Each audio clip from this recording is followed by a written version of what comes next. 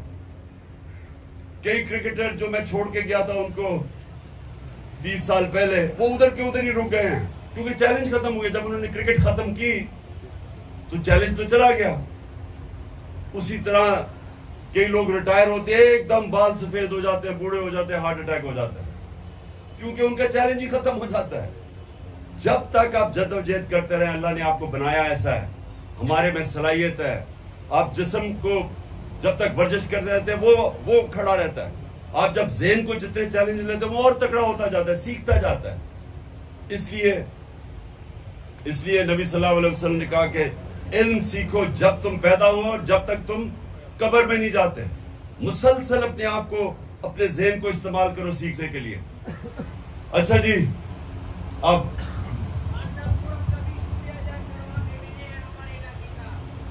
कौन? मैं हूँ। हाँ मैं हूँ, मैं आपका एमएलए। अच्छा जी, 1 मिनट रह गया, हाथ उठाओ और दुआ करो आप।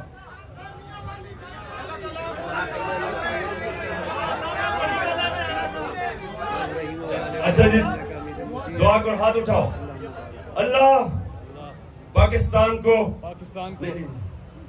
पाकिस्तान को वो मुल्क बना जो मदीना के रियासत के असूलों के ऊपर खड़ा होके एक अजीम कौम बने। और सबसे पहला जो असूल इस मुल्क में अल्लाह हमारी जद्दोजहद से लेके आ, वो है पाकिस्तान में अदल और इंसाफ कायम करना। ये याद रखिए कि अदल और इंसाफ इंसान को आजाद करता है। हकीकी आजादी तब आती है जिस मुल्क में इंसाफ होता है। और तीसरी चीज, अल्लाह पाकिस्तान को वो मुल्क बना जो कोई भी पाकिस्तानी भूखा ना सोए। आमीन। और जो चौथे मेरी दुआ है सबसे ज्यादा, और यहाँ स्वाबी से, इधर से, खास तौर पे पिशावर से, पटाग्राम से,